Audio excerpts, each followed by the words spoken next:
Bonjour Frédéric, ça c'est la musique de Guillaume Dufay qui a été composée spécialement pour ce fameux dîner dont vous allez, ce banquet, que dis-je dîner, oui. Ce banquet exceptionnel dont vous allez nous parler. Oui, alors qu'est-ce qu'il a de particulier ce banquet de février 1454 ? Pour qu'on en parle encore aujourd'hui, oui vous avez raison, c'est une bonne question. D'abord c'est fastueux. Il faut voir que le duc de Bourgogne, puisque ça se passe à Lille, qui est l'une des capitales du duché de Bourgogne de l'époque, parce que évidemment tout ça bouge au fil du temps. Il y avait 3 capitales, il y avait Dijon évidemment, il y avait Bruxelles et il y avait Lille. Et c'est au palais ducal de Lille que se déroule un buffet absolument gigantesque. Alors ce n'est pas forcément le banc et l'arrière-banc, il y a tous les seigneurs de Bourguignon, il y a aussi des représentants du pape et de l'empereur qui sont présents à ce banquet.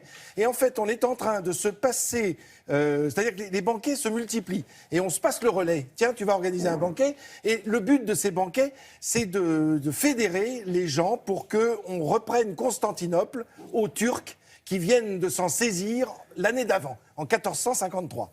Et ça, personne n'avait bougé à l'époque. Et puis d'un seul coup, on s'aperçoit qu'en prenant Constantinople, c'est la fin de l'Empire romain d'Orient. Vous savez, alors c'est toute une...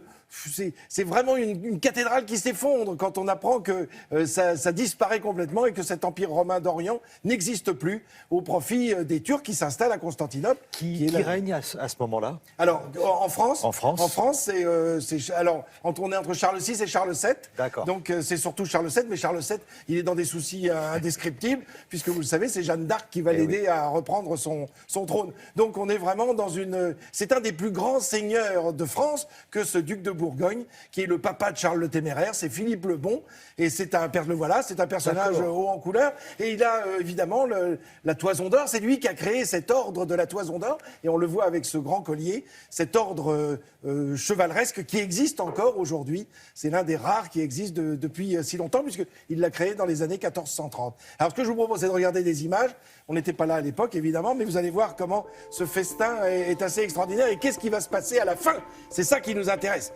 Donc 1453, à partir du mois d'avril, prise de Constantinople, les Turcs, et pourtant les habitants de Constantinople ont appelé au secours tout l'Occident en disant on est pressé, on est acculé, on risque d'avoir un siège, et c'est Mehmed II, le sultan, qui va se saisir avec presque 100 000 hommes qui vont déferler sur Constantinople. Et évidemment, les 7 ou 8 000 défenseurs n'ont pas pu défendre comme il le fallait cette ville. Alors voilà Philippe le Bon qui décide, lui, en tant que duc de Bourgogne, en disant si le roi de France accepte de partir en croisade, une nouvelle croisade, les croisades c'est fini depuis le XIIIe siècle, et là on est au XVe siècle, si on accepte de refaire une croisade pour aller sauver, eh bien alors jurons sur la tête d'un faisan.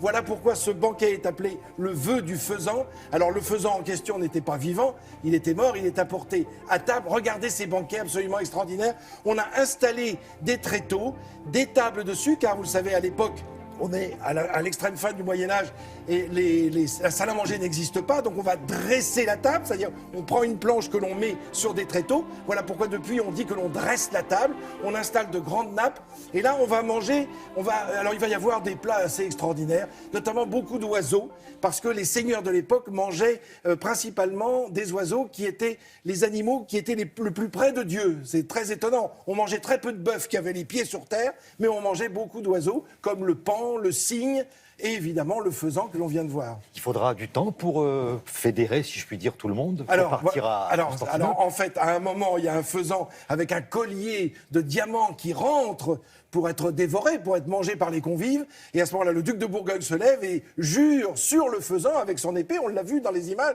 il jure qu'il va suivre et aller sauver Constantinople, suivre le roi de France, si par hasard il venait à y partir. Et puis, vous savez ce que c'est, la chaleur des banquets, un petit coup de rouge, surtout en Bourgogne, et ben voilà, tout le monde va jurer. Voilà pourquoi on a appelé ça le vœu du faisan, le banquet du vœu du faisan, mais personne ne partira jamais en croisade. Ça s'est arrêté ce jour de février 1454, mais l'événement était si incroyable que c'est resté dans les mémoires. Et n'oubliez pas que si on parle de banquet, c'est parce qu'on est assis sur des bancs tout autour de ces tables que l'on a dressées. Bon, c'est tellement intéressant que vous allez revenir pour... avec plaisir. D'accord ? Chiche. Allez, à plus tard. Merci beaucoup. Merci. Marie Mamdioglou, elle a sélectionné pour vous 3 films. Alors, de quoi est-ce qu'on parle exactement ? Eh bien, alors, comme ça, vous allez rester à la maison tranquillement, quoi qu'il va faire meilleur aujourd'hui. Il y en a pour tous les goûts. Le premier, vous allez voir, il est signé Tim Burton. Regardez. Attends, qu'est-ce qui se passe? Jacob découvre l'existence d'un monde mystérieux qui le mène dans un lieu magique. Pile à l'heure. Miss Peregrine, enchantée, mon garçon. Il est invisible. Évidemment, comme on dit en langage courant, nous sommes particuliers. C'est un gène récessif transmis de famille en famille. Tim Burton redonne le meilleur de sa frénésie créatrice avec la sublime et fantastique Eva Green et le charismatique Samuel L. Jackson. Route la zéro, on peut rester ici pour toujours. Dès que tu es né, j'ai su que tu étais comme nous. Il est temps que tu découvres ce que tu peux faire. Tu es né pour nous protéger. De quoi? On les appelle les faucheurs. Ils nous pourchassent depuis des siècles pour voler nos pouvoirs. Je t'assure que nous allons bientôt venir. Miss Peregrine et les enfants en particulier est un feu d'artifice visuel et sonore, une jolie féerie. Promets-moi une chose, Jake. Protège-les des forces obscures. C'est promis. Vous êtes persuadé que vous savez tout ce qui se passe dans la tête de votre gamin? Est-ce que vous lui avez assez rabâché qu'il fallait pas parler aux inconnus? Encore moins monter dans la voiture d'un étranger? Sonia et Mélanie, deux jeunes filles normales, rien ne les prédestinait à devenir candidates au djihad. Et pourtant, Que si par hasard quelqu'un de louche venait lui parler pour lui demander d'aller se faire éclater la gueule à 4000 km d'ici? un sujet délicat mais réalisé avec finesse et justesse, porté par des comédiens absolument remarquables. Une force en moi qui me poussait, qui me disait « C'est ça qu'il faut faire, si tu fais ça tout bien, tout ira bien. » Qu'est-ce que fait mon pays pour tous ces enfants qui sont en train de partir ou qui sont en train de basculer?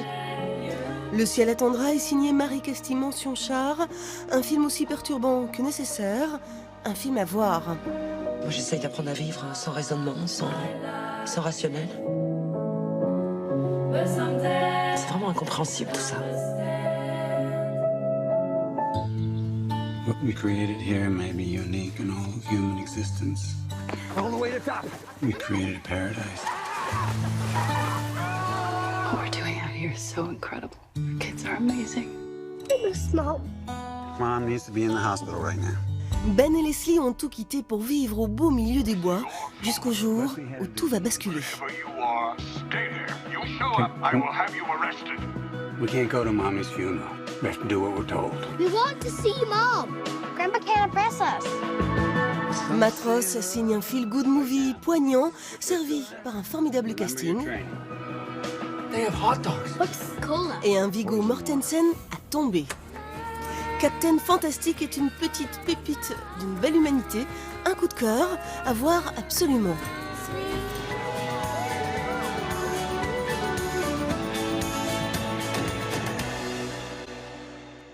Voilà, merci beaucoup, Marie.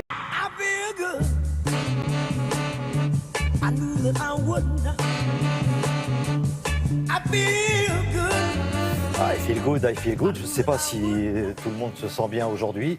Il y a du bon et du moins bon. Voilà, on va commencer par du bon pour Nantes. Pour Nantes, mais pas pour Marseille. Pas pour Marseille, c'est du ouais. foot. Alors, si vous voulez voir des buts ce week-end, il y en a eu 37 en tout en Ligue 1, 25e journée. C'est le record de cette saison. Alors, et Marseille qui aurait voulu marquer un peu plus de buts à Nantes. On regarde ce qui s'est passé hier soir. Dernier match, deuxième défaite consécutive à l'extérieur pour l'OM. Mené 2-0. Marseille réduit le score par Gomis en deuxième période. Mais Adrien Thomasson permet à Nantes de rester en tête. Les Nantais qui l'emportent finalement 3-2. La tête de Gomis est insuffisante pour Marseille. Gomis qui souffre d'une entorse du genou. L'OM 6e, Nantes 12e. Plus tôt dans la journée, c'est Nice qui a fait match nul à Rennes, 2-2 à l'image les buts bretons d'Amalfitano et Sio. Nice qui est 3e derrière Monaco, leader, et le PSG. Et Rennes est 10e, dernier résultat de Ligue 1. Large victoire de Saint-Etienne face au dernier du classement, Lorient. 4 buts stéphanois à rien. But de Perrin, Verretou, Amouma et Giorgino. Saint-Etienne qui est 5e. Voilà pour le football. Bon. Alors, il y a une phrase qui dit qu'on peut jouer très très bien et perdre, et puis jouer un peu moins bien et gagner. Et là, on parle de rugby. C'est ce qui s'est passé pour le 15 tricolore. Ils ont quand même gagné, une victoire tout de même. Voilà. Rappelons qu'ils avaient été battus lors du premier match en Angleterre. Là, ça se passait en France et c'était face aux Écossais.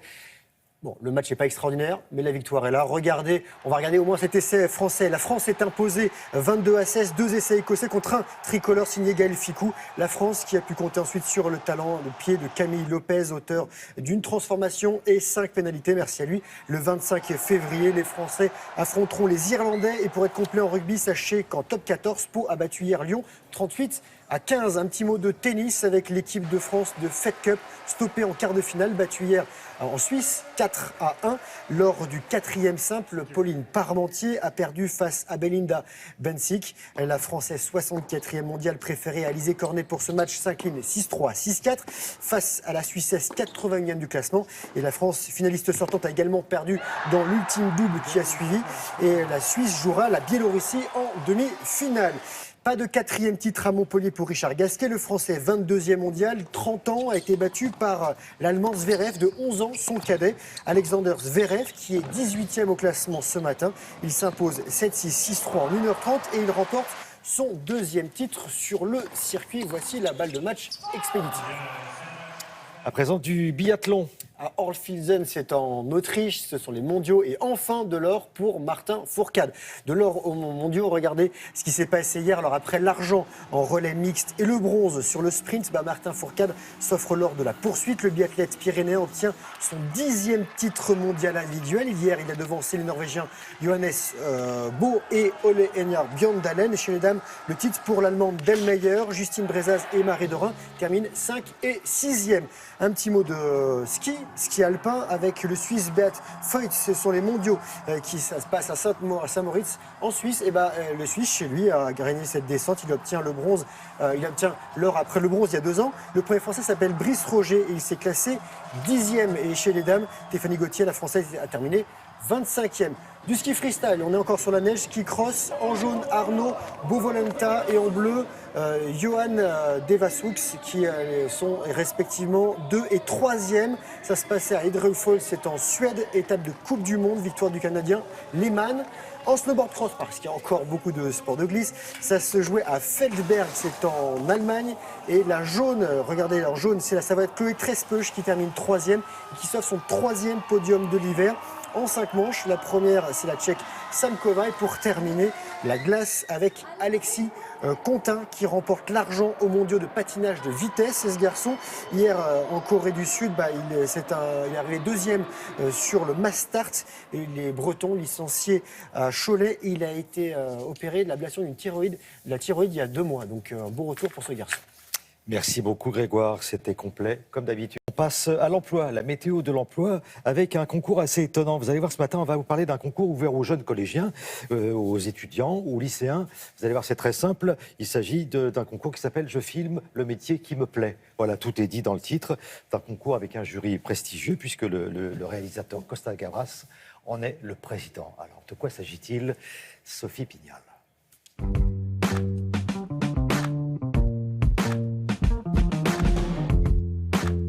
Il a à son actif de grands succès comme Zed, L'Aveu ou plus récemment Le Capital. C'est un vrai homme de cinéma. Et cette année, il a accepté d'être le président du concours « Je filme le métier qui me plaît ». Je salue monsieur Costa Gavras. J'ai vécu dans une famille où le père et le grand-père racontaient des histoires. Et j'aimais écouter les histoires. Et même parfois, je dormais et eux, ils parlaient. Et puis j'ai fait semblant de dormir, j'écoutais des histoires. Et j'ai voulu raconter des histoires, comme eux. Et puis j'ai commencé à faire des études à la Sorbonne pour apprendre à écrire, etc. Et j'ai découvert qu'il y avait une autre façon de raconter des histoires, c'était les images, avec des images. Voilà. Et je suis à l'école du cinéma. Quand on raconte une histoire, c'est parce qu'on veut raconter quelque chose aux autres. On veut faire comprendre quelque chose aux autres. Les histoires ne sont jamais neutres. Cher professeur, aujourd'hui c'est la rentrée. Une de plus dans ce même lycée, qui nous a vu grandir, qui nous a vu mûrir. Le fait que ce sont des jeunes qui commencent à faire des films et sur un sujet très important comme le métier qu'ils peuvent avoir envie de faire et montrer aussi comment marchent les différents métiers, ça me paraît une chose essentielle. J'ai lu quelque part que dans la vie d'un élève, il y a toujours un professeur qui façonne son avenir. Ça dessine. Cette opération est parrainée par le ministère de l'Éducation nationale. C'est une affaire très importante, c'est une affaire nationale. Le concours Je filme le métier qui me plaît propose aux collégiens ou lycéens de réaliser une vidéo de 3 minutes sur le métier qu'ils aimeraient exercer. Et voici les conseils du maître.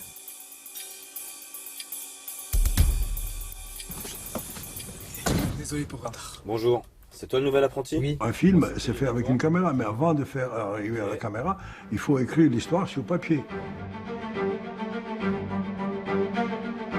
pour eux, il est essentiel de savoir où ils vont et qu'est-ce qu'ils vont faire exactement. Parce qu'écrire, ça veut dire avoir l'histoire en tête, et puis après, voir qu'est-ce qu'on fait pour raconter l'histoire avec des images. Quelles images on veut faire pour que cette histoire soit comprise par le public. Il faut qu'ils choisissent quand même un maître d'œuvre. Il faut quelqu'un qui a la responsabilité de l'œuvre. On l'appelle au cinéma le metteur en scène. Bon, on y est. Visière, gants, casque anti-bruit. Waouh, terrible! Le mieux encore, ça serait que quelqu'un ait la responsabilité du montage, un ou deux, il fasse un premier montage et qu'il le montre à tous les autres et qu'ils en discutent pour prendre une décision finale. À ce jour, 2500 candidatures ont été enregistrées et la sélection risque d'être difficile pour le président et son jury qui remettront les prix le 23 mai prochain à Paris, au Grand Rex. Ben voilà, bravo, merci beaucoup Sophie Pignal, à bientôt. Nous, on va faire un petit tour du côté de Berlin, on va retrouver Amaury Guibert, parce que pendant les vacances de février, vous êtes peut-être parti à la montagne, vous allez à la montagne, vous en revenez, et dans ce cas-là, vous avez certainement dormi à l'hôtel ou dans un appartement. Et il y a pourtant un autre moyen d'hébergement auquel on ne pense pas forcément en hiver, mais que les amants plébiscitent. Amaury, d'abord bonjour, mais de quoi s'agit-il ? Bonjour Thierry, bonjour à toutes et à tous. Eh bien, il s'agit d'aller camper. Alors, vous allez me dire, aller camper en hiver, il faut être un petit peu fou. Mais les Allemands, eux, ils se posent beaucoup moins de questions. Ils adorent l'hôtellerie de plein air en été. Mais en hiver aussi, ils n'hésitent pas à sortir leur caravane ou leur camping-car et aller dans les stations de sport d'hiver. C'est pour eux un moyen, bien sûr, plus économique de profiter des joies du ski. Pour les stations, c'est aussi une source de revenus complémentaires, que ce soit ici en Allemagne, mais aussi en Suisse ou en Autriche. Et c'est d'ailleurs en Autriche que nous allons vous emmener tout de suite à la rencontre de ces campeurs qui n'ont vraiment pas froid aux yeux, comme vous allez le voir dans ce sujet que nous avons préparé avec Brice Boussoir et Mathilde Schnee. Le froid glacial, la neige, c'est exactement ce qu'ils sont venus chercher. Les campeurs d'hiver ont pris leur quartier à Lenzing en Autriche. Familles, retraités, couples sans enfants, tous amateurs de grand air. Mais n'est-ce pas un peu trop rustique ? Mais non, j'ai un four, 2 plaques, un réfrigérateur où je peux mettre plein de choses. Des boissons, de la nourriture. Il y a aussi des placards et des toilettes qu'on utilise la nuit. Et quand il y a un camping, il y a souvent des Hollandais qui ont fait 1000 km pour goûter aux joies de l'hiver. C'est génial. En Hollande, chez nous, il ne fait pas aussi froid. Il n'y a pas autant de neige. Donc on vient là. Mais faire bouger ces immenses caravanes sur un sol glacé, ce n'est pas évident. Heureusement, le camping est équipé pour prêter main forte aux vacanciers. Certains partent, d'autres viennent d'arriver, comme cette famille originaire de Bavière. Les 2 parents, leurs 3 filles, les 2 chiens, à 7 dans 16 petits mètres carrés, parfaitement chauffés à 24 degrés. Il faut prévoir un peu plus de bouteilles de gaz. Mais dans notre camping-car, on a aussi le chauffage électrique. Donc on s'en fait moins que les autres. Et les canalisations ne peuvent pas geler car on chauffe en permanence. De temps en temps, il faut quand même aller déblayer la neige sur le toit. Le camping d'hiver, ça peut être physique. Mais il y a la nature. Où je peux avoir une vue comme ça? Depuis le toit de mon propre camping-car, c'est le plus beau. Les campeurs d'hiver aiment le froid et la neige, mais quand la nuit tombe, ils se mettent bien au chaud, dans la piscine, à 35 degrés. Le camping a investi dans cet espace bien-être qui n'a vraiment rien de rustique, indispensable aujourd'hui pour attirer une clientèle qui vient d'abord pour décompresser. Amaury, ils sont nombreux les Allemands à faire passer ce type de vacances, du camping d'hiver, ou alors que c'est juste un marché de niche, on va dire? Alors non, ils sont nombreux. On estime que les campeurs d'hiver ici en Allemagne sont à peu près 1 500 000 et surtout ils sont de plus en plus nombreux. Le nombre de nuitées dans les campings en hiver en Allemagne a augmenté de 60% l'année dernière. Alors pourquoi une telle hausse? D'abord parce que les campings ont fait beaucoup d'efforts en termes de déneigement d'emplacement, mais aussi en construisant ces espaces spa, bien-être avec des piscines intérieures, des piscines chauffées comme on l'a vu dans le sujet. Et puis les fabricants de caravanes et de camping-cars aussi ont senti le filon et il propose maintenant des options qui facilitent la vie de ces campeurs d'hiver, notamment en termes de chauffage intérieur. Après, pour profiter de ce camping d'hiver, il faut aussi, il faut bien le dire, être très à l'aise avec la conduite sur neige, parce qu'évidemment on ne conduit pas une voiture comme on conduit un camping-car ou une grosse caravane sur une chaussée enneigée, mais ça tombe bien parce que les Allemands, les Suisses et les Autrichiens en matière de conduite sur neige, ils ont de l'expérience, donc pour eux, pas de souci de prendre le camping-car et de grimper sur les routes enneigées vers les stations de sport d'hiver. Merci beaucoup Amaury Guibert en direct de Berlin. Allez vous réchauffer et bonne journée.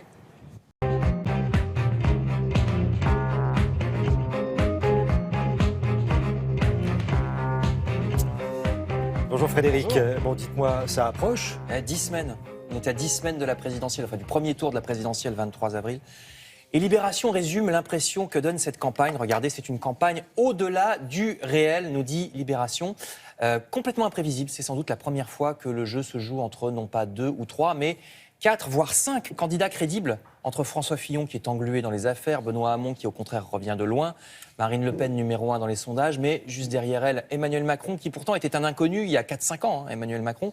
Bref, il n'y a rien d'habituel dans cette élection. Emmanuel Macron d'ailleurs, il va à fond dans l'inhabituel, regardez, on lui reproche, vous savez, de ne pas avoir vraiment de programme. Figurez-vous qu'il le revendique. C'est une erreur de penser que le programme est le cœur d'une campagne, dit-il.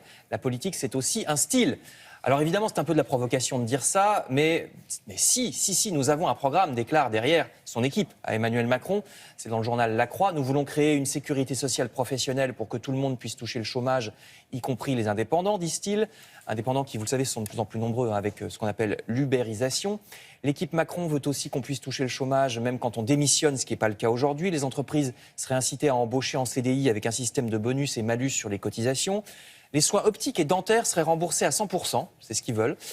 Plus surprenant, il y aurait aussi un service civil de 3 mois pour les jeunes. Ça ferait des jeunes des ambassadeurs de la santé, pour promouvoir la santé. C'est encore un peu flou, enfin c'est original. Emmanuel Macron est un équilibriste, il essaye de ne braquer personne, écrit le journal, afin d'éviter le rejet, comme la loi El Khomri l'avait connu par exemple. Je vous renvoie donc à cet article assez détaillé sur le programme d'Emmanuel Macron, c'est dans La Croix. En matière de programme, la presse est moins convaincue par celui du Front National. Les Échos font la liste des incohérences dans le programme du FN. Par exemple, vous savez que Marine Le Pen veut sortir de l'euro et rétablir le franc. Alors le problème, c'est que comme les comptes de la France sont pas très bons, le franc français baisserait. Vous savez, on a oublié, mais le franc, autrefois, était souvent dévalué, vous vous rappelez. Ça provoquerait une forte augmentation des prix dans les magasins et une forte augmentation de notre dette si nous revenions au franc. Les Anglais connaissent ça en ce moment avec la livre qui baisse. Marine Le Pen promet aussi une baisse des impôts et de nombreuses embauches de policiers, mais ça coûterait cher. Alors le FN dit on récupérera l'argent en luttant contre la fraude fiscale, mais les Échos disent que ça suffira pas. Donc vous lirez cet article dans les Échos. Et puis, à gauche, cette fois, une question que se posent tous les deux le Figaro et l'Humanité. Est-ce que Benoît Hamon, vous voyez, va réussir le rassemblement, c'est-à-dire est-ce qu'il va réussir à rallier à lui Jean-Luc Mélenchon? Ça changerait tout. Parce que Hamon plus Mélenchon, ça rendrait le deuxième tour beaucoup plus accessible pour la gauche si Jean-Luc Mélenchon se retirait au profit du socialiste. Alors vous voyez à droite que Mélenchon pour l'instant dit non à une majorité composite, nous dit Libération. Il ne croit pas à une majorité où on mettrait d'accord les mélenchonistes d'un côté avec les centristes du PS. C'est vrai que ça paraît très difficile. Mais enfin, Jean-Luc Mélenchon finira-t-il par changer d'avis, se demande, regardez le site internet Atlantico. Parce que Jean-Luc Mélenchon n'aura peut-être pas ses 500 signatures. Apparemment, il a du mal. Et donc, ça pourrait tout changer. Ça pourrait le forcer à se rallier. Donc, je vous le disais, cette présidentielle est riche en rebondissements. Il faut s'attendre à tout. Enfin, je termine avec 2 articles du Figaro qui saluent les jeunes. D'abord, cet adolescent de 16 ans qui a sauvé une petite fille des flammes d'une voiture en feu, vous savez, lors des manifs de Bobigny. C'est bien un ado, parce qu'on a dit d'abord que c'était un policier. Il y a eu rectification après. Non, c'est un adolescent qui a sauvé la petite fille. Et non pas un policier comme on l'a annoncé au départ. Et puis le Figaro, vous le voyez à droite, relaye aussi l'appel de la DGSE, l'espionnage français recrute. Si vous êtes un jeune diplômé, vous voulez devenir espion au service de la France pour lutter contre le terrorisme. Je vois bien espion. Alors il faut s'y connaître en ordinateur, par contre. Ça se trouve, je le suis déjà. Ah, mais c'est vrai. Allez savoir. Quelle couverture. Oui, j'aurais pas le droit d'en parler. Insoupçonnable. En tout cas, l'espionnage et le contre-espionnage français ont besoin d'ingénieurs, d'informaticiens, de petits génies des ordinateurs. Pas moins de 600 seront recrutés ces 2 prochaines années. Peut-être en fait que vous touchez votre bille en informatique, mais qu'on ne le sait pas. Voilà, mystère. Bon, à tout à l'heure Frédéric pour la revue de presse culturelle. D'abord, on va commencer par les 4 vérités. Et Jeff Wittenberg reçoit aujourd'hui M. Richard Ferrand, député PS du Finistère et secrétaire général d'En Marche. Bonjour, messieurs. Effectivement, bonjour Thierry. Vous savez qu'En Marche, c'est le mouvement d'Emmanuel Macron. Nous allons donc en parler ce matin avec Richard Ferrand.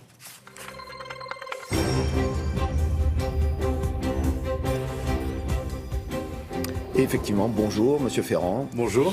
Alors, de nouveaux incidents violents, on l'a entendu dans le journal, ont éclaté hier à Argenteuil, après d'autres communes de la région parisienne. Que ferait Emmanuel Macron s'il était déjà au pouvoir pour contenir, pour enrayer cette spirale de la violence? Nous l'avons dit, il faut une police de sécurité quotidienne. Ce que l'on appelait naguère la police de proximité que le président Sarkozy avait supprimée. Il faut que le lien entre les forces de police et les habitants de notre territoire se renoue positivement. Mais en même temps, sur ces incidents, je crois qu'il faut être clair. Il faut d'abord avoir une pensée pour la victime, Théo, pour sa famille. Cela veut dire que les jeunes ont raison aujourd'hui de casser, de se révolter? Ce ne sont pas les mêmes. Ce ne sont pas les mêmes. Il y a des jeunes qui se rassemblent pour témoigner leur solidarité, leur sympathie, pour demander justice, et ils ont raison. Et puis, comme dans toutes les manifestations, il y a ensuite des voyous qui viennent les noyauter pour ensuite créer du désordre. On l'a connu par exemple lors des manifestations sur la loi travail.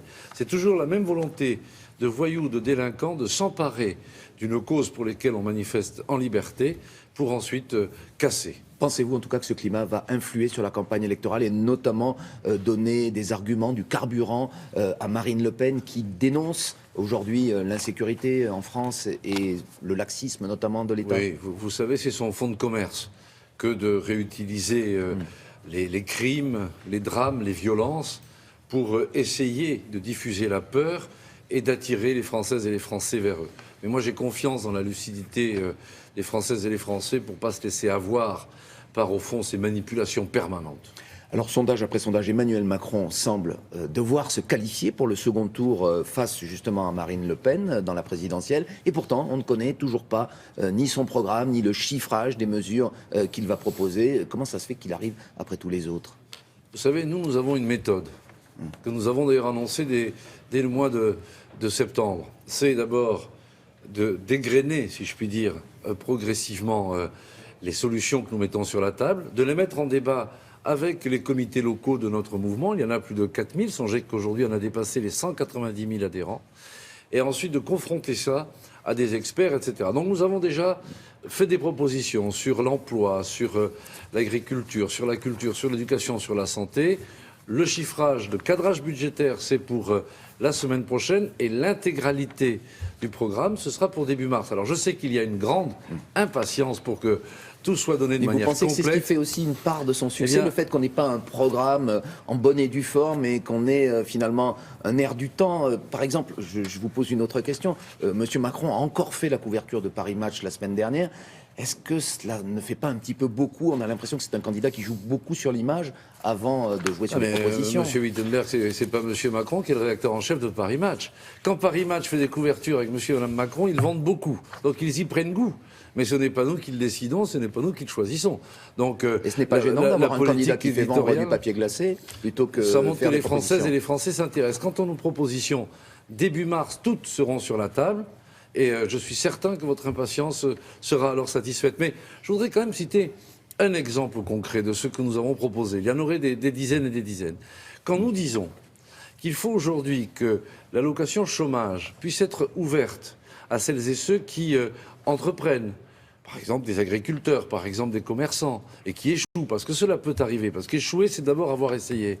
Quand on dit que les démissionnaires vont pouvoir aussi bénéficier de cela, alors là, oui, nous faisons une véritable révolution, de dire que l'on passe d'un système d'allocation universelle et pas simplement un système d'assurance. C'est pour justement dynamiser l'esprit d'entreprendre des uns et des autres et qu'on se dise, au fond, il faut prendre des risques, mais il faut aussi un peu de sécurité. Donc plus de liberté, plus de protection. Voilà un exemple concret. Et comme ça, il y en a beaucoup, mais le temps nous manquerait. Richard Ferrand, Emmanuel Macron est attaqué régulièrement sur ses liens avec la finance et aussi sur sa vie privée, on l'a vu la semaine dernière. Vous pensez que ces attaques ont une source précise? Absolument. Je crois qu'aujourd'hui, il faut regarder les faits. Deux grands médias, Russian Today et Sputnik, qui appartiennent à l'État russe, font leur quotidien de la diffusion, de la propagation de fausses nouvelles. Ensuite, ces nouvelles sont reprises, sont citées et viennent peser sur notre vie démocratique. Je vais vous donner un exemple précis. Un blog repris a dit, lorsque Emmanuel Macron est allé au Liban, il a dormi à l'ambassade de Liban, au fond, aux frais du contribuable. À l'ambassade de France. À l'ambassade de France au Liban, ce qui naturellement était inexact. Mais qu'est-ce qui s'est passé? Le magazine Les Inrecuptibles, certes en citant le blog, a donné cette fausse information. 2 porte-paroles de M. Fillon ont repris sur Europe 1, sur France Culture et ailleurs cette même information pour ensuite s'apercevoir d'ailleurs qu'elle était inexacte. Mais en attendant, le mal est fait, la rumeur est partie et ensuite on vient comparer cela à d'autres faits qui sont plus embêtants. Vous affirmez que la Russie aujourd'hui travaille à l'échec d'Emmanuel Macron comme elle l'avait fait sans doute contre Hillary Clinton aux États-Unis. Moi je ne dis pas cela, je dis qu'il y a ça d'un côté et il y a des centaines, voire des milliers d'attaques sur notre système numérique, sur notre base de données, sur nos sites. Et comme par hasard, cela vient des frontières russes.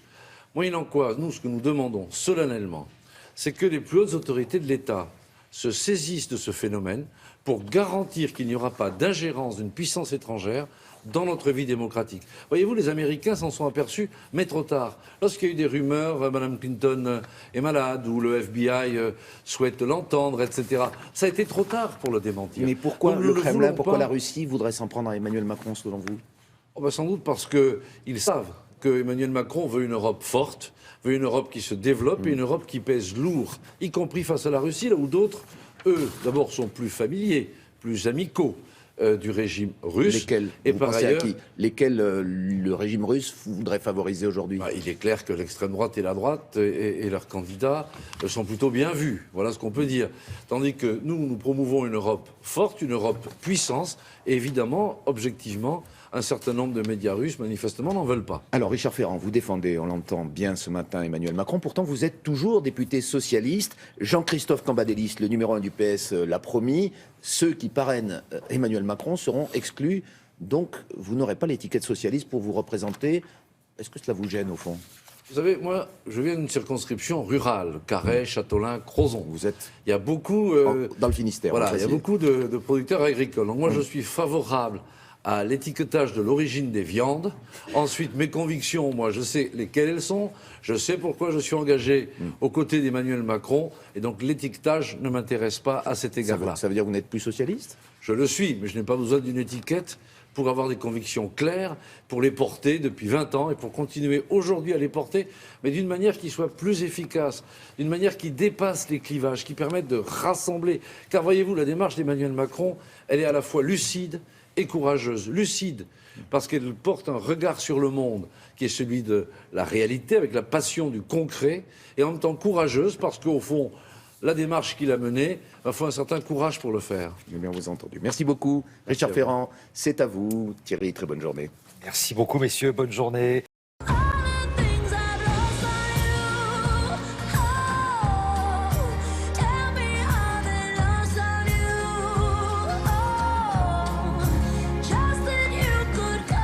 C'est juste énorme.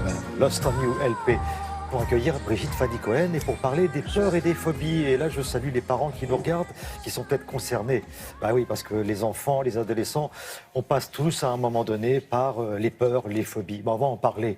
Oui. La première question que je vous poserai, Brigitte, c'est la différence entre les peurs et les phobies. Qu'est-ce que la peur de quoi ou les phobies de quoi? Alors, effectivement, les peurs sont très fréquentes chez les enfants. Alors, chez l'enfant, très souvent, les enfants vont passer par des peurs très connues comme la peur du noir, la peur de la nuit, la peur du voleur, la peur de l'ogre. Et la peur de la nuit, la peur du noir, ça se comprend aisément parce que l'enfant est impuissant, il manque de repères dans le noir. Donc ça l'effraie énormément. Et puis la peur du voleur, la peur des monstres, enfin tous ces personnages inquiétants, ce sont des peurs en fait qui expriment souvent une angoisse de séparation, c'est-à-dire la peur d'être enlevé, la peur d'être abandonné. Et cette angoisse de séparation, évidemment, très, très fréquente chez l'enfant. Et dans les phobies, on va passer un peu à la vitesse supérieure, c'est-à-dire que la phobie va se cristalliser sur un objet ou une situation, mais ça va devenir une peur complètement irrationnelle. Et c'est très difficile de faire entendre raison à un enfant ou à un adolescent, par exemple, qui se met à avoir peur des pigeons, lui expliquer, par exemple, les pigeons ne vont pas l'attaquer, ou qui a peur, une phobie de l'ascenseur. Il faut leur expliquer que non, ils ne vont pas être asphyxiés dans un ascenseur. Donc là, ça prend des proportions plus inquiétantes. Et on se rend compte actuellement que les phobies, certaines phobies sont en nette augmentation, comme les phobies scolaires, des enfants qui n'ont plus envie d'aller à l'école, qui ont peur d'aller à l'école, qui ont mal au ventre le matin sur le chemin de l'école. Des phobies aussi, par exemple, du métro, des phobies de lieux publics, qui sont en réalité liées à la peur chez certains enfants et adolescents, à la peur des attentats et du terrorisme. Donc tout ça peut se guérir. Hein. Ça, alors, bien sûr, part de ce principe-là. Évidemment. Donc, comment gérer, surtout quand ces phobies ne sont pas complètement pathologiques, les parents peuvent aider les enfants à mieux gérer ces peurs et ces phobies, à condition de bien comprendre que toutes ces phobies ont sans doute un dénominateur commun.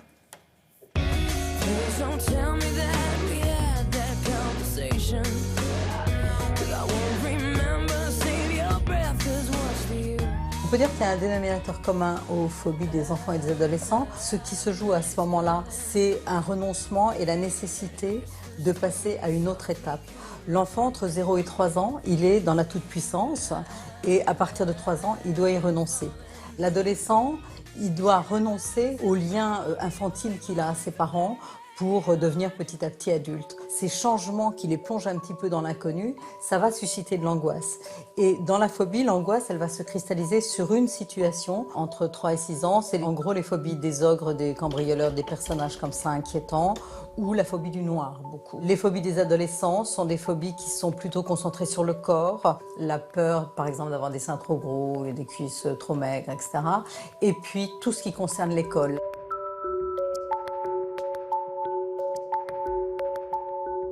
Les phobies scolaires chez l'enfant jeune sont souvent dues à une angoisse de séparation. Les enfants qui se sentent insécurisés, loin de chez eux, loin de leurs parents. Et pour les adolescents, c'est beaucoup lié à la peur de l'échec, à la peur de l'avenir, la peur de s'engager dans une formation, la peur de devenir adulte en réalité.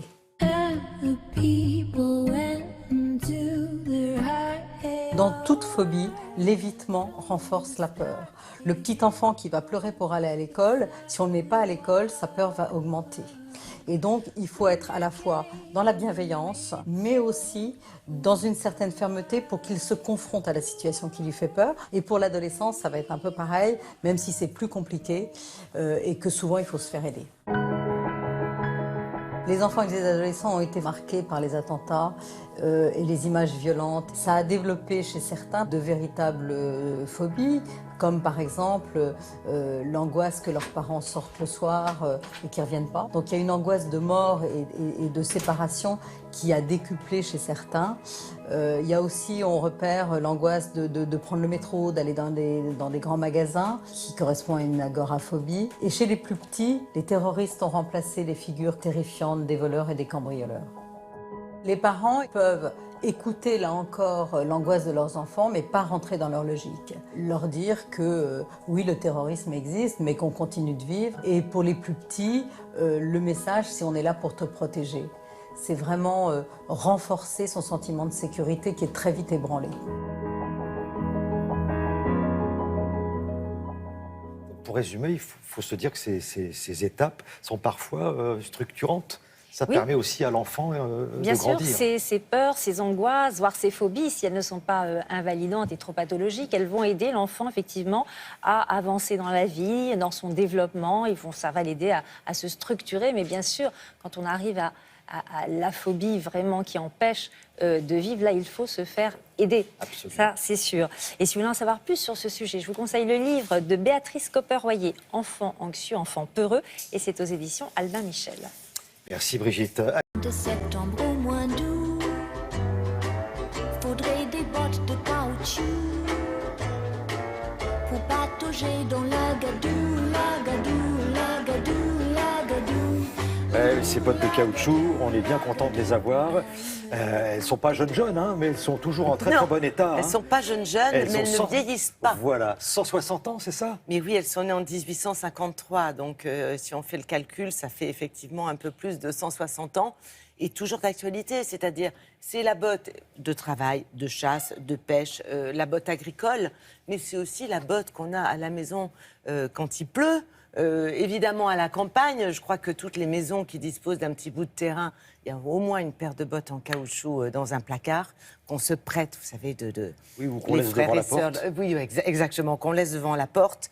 Et même en ville, puisqu'aujourd'hui, quand il pleut beaucoup, on peut porter des bottes en caoutchouc. Pourquoi? Parce qu'évidemment, on a le modèle d'origine qui est toujours d'actualité, mais il faut savoir que la gamme s'est considérablement élargie. Il y a différents modèles aujourd'hui, et notamment en Asie, on cartonne avec nos petites bottes en caoutchouc à petits talons pour quand il pleut dans les pays tropicaux. Quand il pleut. Là-bas, ça ne plaisante pas.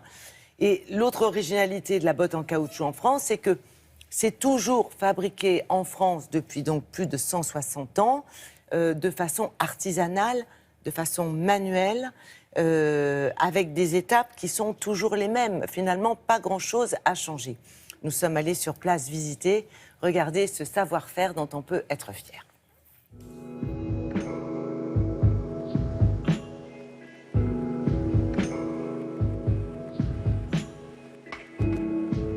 L'invention de la botte en caoutchouc, ça s'est fait en France en 1853 avec un créateur de l'entreprise qui a cette vision très forte, un monde majoritairement agricole qui vit dehors avec des sabots en bois.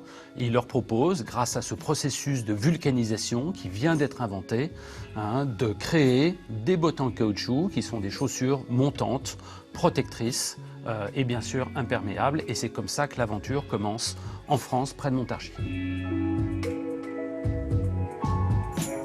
Le savoir-faire d'une botte, c'est avant tout sur la qualité des mélanges, donc de la matière première, qui est le caoutchouc naturel, qui vient de l'EVA. Et ensuite, c'est un métier d'artisanat où une soixantaine d'étapes manuelles, qui sont à peu près les mêmes qu'il y a 160 ans, sont réalisées par nos maîtres caoutchoutiers. Donc on est sur un métier qui est pérenne, qui est ancestral et qui reste artisanal. La fabrication, c'est 5 grandes étapes. La première étant celle du mélange, où nous allons mettre les ingrédients dans des grandes, mélangeuses.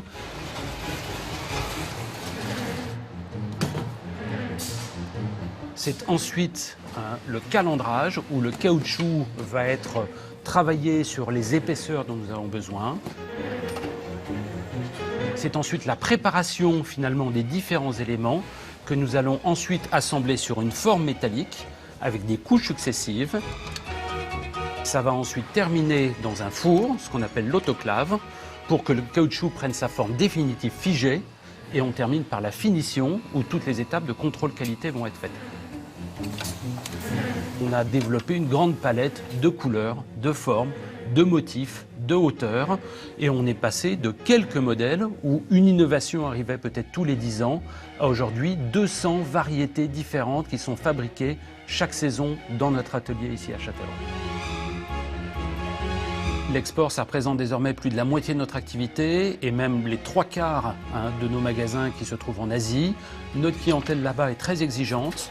Elle achète beaucoup notre produit emblématique désormais qui est la botte mode. Et ce qui lui plaît, c'est s'accaparer un petit bout d'une marque française de savoir-faire avec une fabrication ancestrale qui est la même depuis 160 ans. C'est ça. C'est ça la petite botte de pluie pour les pays asiatiques, les pays tropicaux. Ils s'en vendent tous les jours, j'imagine. Écoutez, ils s'en fabriquent 4000 paires par jour, autrement dit 800 000 paires par an. Et elles sont la tête de Thierry. Ah oui. Non, mais avec ma petite paire de bottes là. C'est fabuleux. Évidemment, l'étanchéité est garantie. Vous avez vu, c'est testé et c'est vraiment ce qu'on demande. Et c'est pour ça que ça fait aujourd'hui partie presque du mobilier d'une maison de campagne, la paire de bottes. Merci Isabelle. Bon, alors là, on va changer de tenue parce que là, nous sommes conviés à un grand banquet. Nous sommes en 1454 et c'est Frédéric Gersal qui cuisine. C'est à l'actualité des sciences car on traite de ça aussi à Télématin. Ah oui. L'art et la science qui sont de plus en plus liés et l'expertise d'œuvres d'art fait appel à des techniques scientifiques très très poussées. Eh bien, c'est justement ce que sont venus chercher des Coréens. Voilà, en France, parce qu'ils ont un petit problème avec un tableau, il y a un contentieux et tout. Et Laurence Beauvillard est allée là où ça se passe.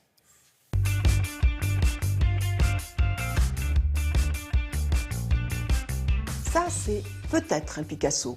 Ça, c'est peut-être un Corot.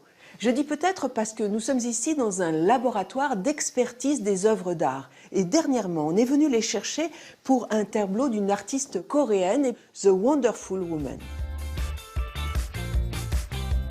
Chaque œuvre de Madame Chung Kyung-ya a une valeur au-delà de 800 000 à 1 million de dollars minimum. On retrouve ce tableau dans les collections du Musée national après confiscation des biens d'un criminel qui était le chef des services secrets sud-coréens et qui a abattu à la suite d'un dîner le président de la République. Et donc il a été pendu après un procès politique et tous ces biens ont été saisis, confisqués. Et il y avait donc cette peinture, comme c'était une peinture signée, datée Chung Kyung-ya 1977, automatiquement l'œuvre est arrivée au Musée national. Et là, l'artiste a dit « Je n'ai jamais fait cette œuvre ». Madame Chung Kyung-ya est décédée en août 2015. Pour laver l'honneur de leur mère, les héritiers ont saisi la justice. Le procureur coréen a demandé de prouver scientifiquement que cette Wonderful Woman est un faux. Cette équipe française a été choisie parmi les experts internationaux. Nous sommes partis en Corée avec cette caméra, qui est une caméra très particulière. C'est une caméra multispectrale. À l'intérieur, il y a ce type de panier avec des filtres qui vont découper la lumière en petites bandes étroites pour en permettre une analyse extrêmement fine. Nous avons demandé à ce qu'il y ait 10 œuvres analysées, donc on nous a apporté des œuvres certifiées, garanties comme étant originales et de la main de cet artiste que nous avons numérisées avec cette caméra. Et on a bien sûr numérisé l'œuvre litigieuse. Sur cette œuvre-là, on voit qu'il y a un rapport de contraste qui est très fort. Ce rapport de contraste, même sur une œuvre comme celle-là, où il y a un noir profond, on n'a pas le même rapport de contraste. On voit que le contraste est plus doux. Et bien ça se mesure. Un autre critère scientifique que nous avons étudié, c'est la palette de couleurs. Sachant que l'artiste ne pouvait acheter ses pigments que dans très peu de boutiques à Séoul. Donc ils avaient quasiment tous les mêmes pigments. Eh bien, l'artiste a construit une palette de couleurs qui lui est propre. Et quand on analyse la palette de couleurs de cette œuvre, elle est radicalement différente. Nous avons trouvé 10 critères totalement objectifs qui tiennent compte de la totalité de l'œuvre. Et sur ces 10 critères, à chaque fois, on a cette œuvre qui est différente. Le procureur a refusé notre analyse et la famille a décidé de faire appel. Et nous allons y revenir au mois de juin. C'est devenu une affaire d'État. Tout le pays est absolument passionné par cette expertise. Cette œuvre est devenue un symbole dans la lutte contre la corruption d'État, en fait, et des pouvoirs établis. Il existe une définition précise du faux. C'est un objet falsifié avec l'intention du faussaire ou du receleur de tromper. Et aujourd'hui, on estime que 15% de faux circuleraient sur le marché de l'art. Un chiffre invérifiable que certains ne cherchent pas à vérifier. Merci beaucoup, Laurence. Au coin des rues, elle fleurit, ça met au cœur des amoureux un peu de rêve et de ciel bleu, ce doux refrain de nos... Paris des amoureux, chanté par Zaz et Thomas Dutronc. Julia Livage, on ne le connaît pas très bien, ce Paris des amoureux, à la veille de cette merveilleuse Saint-Valentin. Oui, c'est pour ça qu'on en parle aujourd'hui. Exactement ? On sait que Paris est la ville des amoureux, mais on connaît moins les anecdotes parisiennes. Alors, c'est une visite de Paris vraiment placée sous le signe de l'amour. On va découvrir le Marais.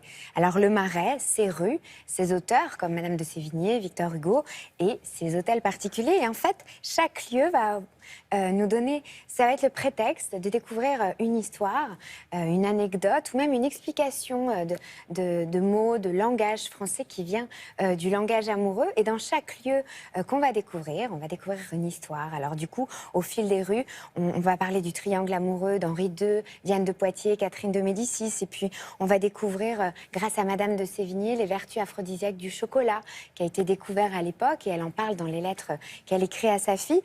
Les premiers amours d'Henri II. On tient d'ailleurs de ses premiers amours, Henri IV, pardon. On tient de cette histoire Fleurette, comté Fleurette. Et on sait très très bien aujourd'hui que Fleurette a généré Fleureté, qui est aujourd'hui Fleureté, aujourd'hui Flirté.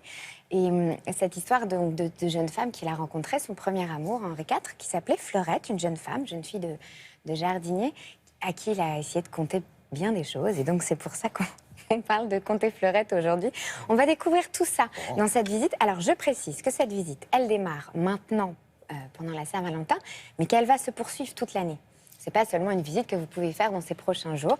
Une fois par mois, vous aurez l'opportunité de découvrir cette visite sur le site de Cultival. Et puis, c'est pour tous les publics. Et ça, je le précise aussi, ça ne s'adresse pas seulement aux amoureux, mais aux familles, aux Parisiens, aux touristes, aux scolaires, aux entreprises. Voilà. Je vous laisse découvrir le Paris de l'amour. On démarre à l'hôtel de Sully, qui est le magnifique siège du Centre des Monuments Nationaux. Et on va se balader et découvrir le Paris de l'amour.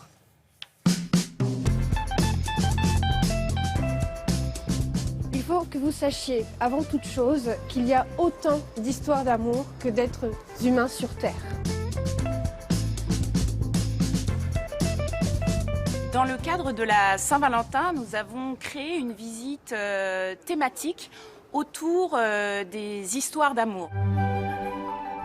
Cette visite s'intitule Paris côté cœur et son objet est vraiment de faire découvrir l'ensemble des histoires d'amour, des histoires de cœur, à la fois romantiques, mais aussi un petit peu plus frivoles, un petit peu plus coquins. Alors on s'arrête dans une dizaine de lieux, toujours au cœur du Marais. Madame de Sévigné raconte à sa fille que la marquise de Couette-Plogon, alors qu'elle était enceinte, buvait tous les jours, à la même heure, cette boisson chocolatée. Cette boisson lui était amenée par son serviteur noir. Elle adorait ces moments parce qu'elle pouvait parler justement avec ce serviteur, si bien que quand elle a accouché d'un enfant noir. Vous voyez, une trop grande consommation chocolat noir, il faut faire très attention. On va découvrir des lieux emblématiques, la place des Vosges, la rue des Rosiers, l'église Saint-Paul-Saint-Louis, mais avec des aspects un petit peu même méconnus du public. On va entrer dans un hôtel particulier qui n'est pas très connu. Et surtout, à travers tous ces lieux, on va découvrir des aspects, des anecdotes croustillantes, ou très simples, ou symboliques même de l'amour. J'ai deux amours, mon pays et Paris, pareil toujours, mon cœur est ravi. Ce qui est très différent, je pense, que des visites qu'on fait habituellement et ce qu'on a appris d'ailleurs dans cette formation de guide-interprète, à savoir que c'est l'architecture, c'est l'histoire de France et qu'on parle jamais de l'amour. L'histoire qui m'a interpellée à travers cette visite Paris côté cœur, c'est le triangle amoureux entre Henri II, la reine de Médicis et Diane de Poitiers. Ça nous permet d'aborder les mœurs coquines qui existaient à cette époque et qui s'éloignent un petit peu de l'image romantique qu'on peut avoir de l'amour en général. Le mot amour, elle se divise en deux mots. Ça vient de l'âme et aour vient de l'hébreu. Ça veut dire lumière. Et lorsqu'on est dans l'amour, notre âme est en lumière. Et c'est quand même le principal de la vie. Bon, Julia, si on veut s'inscrire... Alors, ça s'appelle Paris côté cœur. Vous allez sur le site de Cultival, qui est un organisateur d'événements culturels, un peu insolite, et vous allez découvrir cette visite. Merci beaucoup. Alors, place au théâtre à présent avec Jean-Philippe Viaud. Alors là, vous allez voir, j'espère que si vous ne l'avez pas vu, vraiment, allez-y, courez voir, c'est un polar new-yorkais. C'est plein d'humour, grinçant. Ça se joue au Théâtre La Brière. C'est une pièce très très connue, gros succès à Broadway. Mise en scène ici par Éric Métayer. Et je vous promets, je l'ai vu il y a 2 jours. On se régale. Je vous promets des rebondissements qui vous tiendront, mais vraiment en haleine jusqu'à la fin. N'est-ce pas, Jean-Philippe Viaud ? Oui, c'est exactement ça. Quand Éric Métayer présente une nouvelle mise en scène, on est quasiment sûr de ne jamais s'ennuyer. Si j'ajoute que cette pièce d'Ira Levin est adaptée par l'excellent Gérald Sibleras, les amateurs de théâtre auront vite compris que ce qui se joue ici à Paris au Théâtre La Bruyère a de bonnes chances de leur plaire. Ça s'appelle Piège mortel et c'est interprété par Nicolas Briançon, Cyril Garnier, Virginie Lemoine, Marie Vincent et Damien Gajda. Quoi ? Tu serais capable de tuer pour une pièce à succès? Enfin, Mira, écoute. Évidemment. Rien ne s'évanouit plus vite que le succès.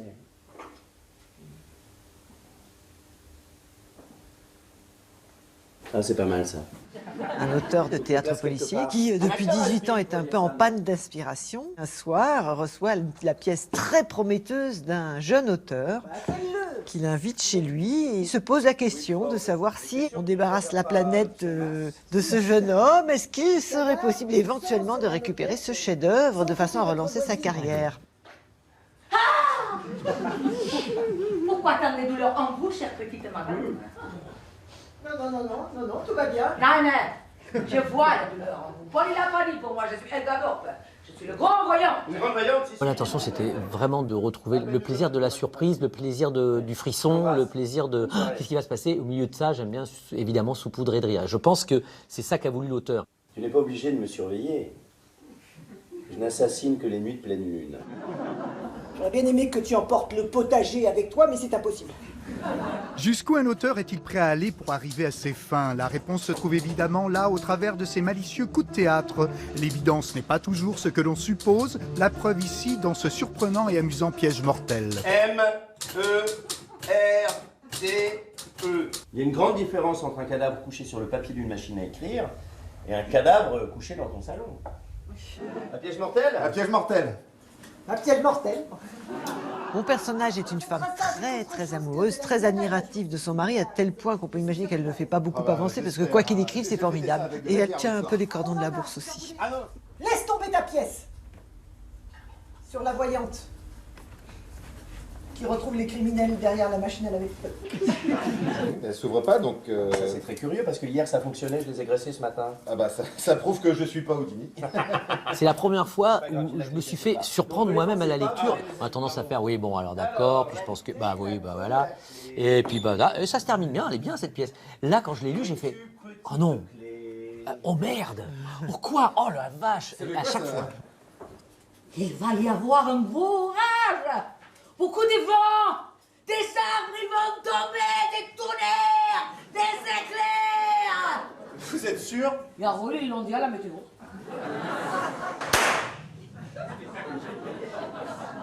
Ah, ça rend super bien! Et si vous aimez les histoires policières à suspense et si vous êtes sensible aux surprises et rebondissements qui tiennent en haleine, vous allez sûrement apprécier le style machiavélique typiquement anglo-saxon de cette superbe comédie. Pour info, sachez que Piège mortel détient encore à ce jour le record de représentation jouée à Broadway.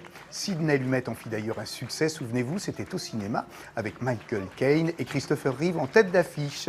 Voilà, c'est tout pour aujourd'hui. Bon théâtre donc, et bien sûr, à très vite. Voilà, allez-y, vous allez vous régaler. Alors, il y a Nicolas Briançon, il y a Cyril Garnier, Virginie Lemoine, Marie Vincent et Damien Gadjast au théâtre La Brière, Piège mortel.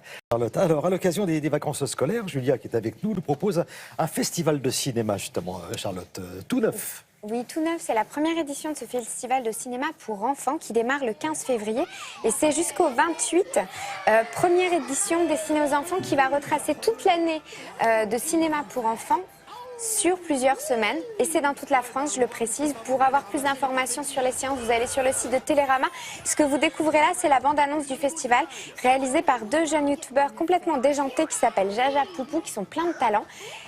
Vous avez tout ça sur le site de Télématin, sur le site de Télérama. Emmenez vos enfants au cinéma, il y a plein de belles choses. Parfait, merci beaucoup.